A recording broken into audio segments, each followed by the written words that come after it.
Pag-aralan muna natin ito mga kapatid bago tayo pansamantalang titigil sa ating pangangaral.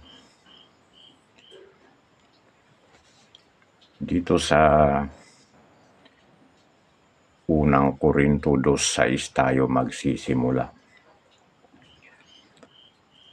Gayunpaman sa mga taong matatag na sa buhay espiritual ay nangangaral kami ng salita ng karunungan,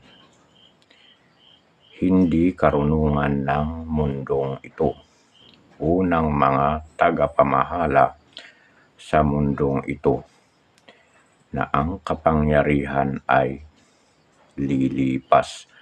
So ito ay ang sinasabi niya, Apostol Pablo dito ay yung mga matatag na sa buhay espiritual.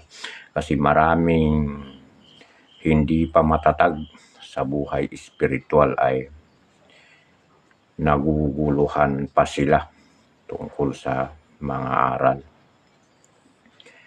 Dito sa 7, subalit ang ipinapahayag namin ay ang lihim na karunungan ng Diyos na hindi nahayag noong una, na itinalaga na niya para sa ating ikaluluwalhati bago palikhain ang sanlibutan. So ang mga bagay na ito ay inilihim noong una. Kaya kung magbabasa ka sa Lumang Tipan ay napakaraming hindi maunawaan kung bakit, pero hindi na ihayag sa panahon na iyon. Ngunit sa panahong ito ay naihayag.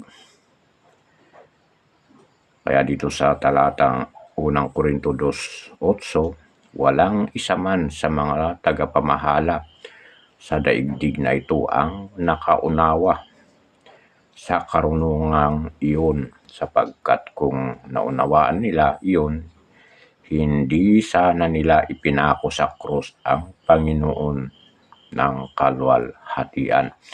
So, inilihim kaya hindi nila naunawaan ang kasulatan at ipinako nila ang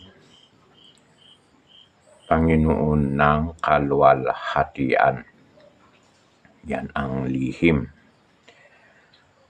So, dito sa Roma 8:20, nabigo ang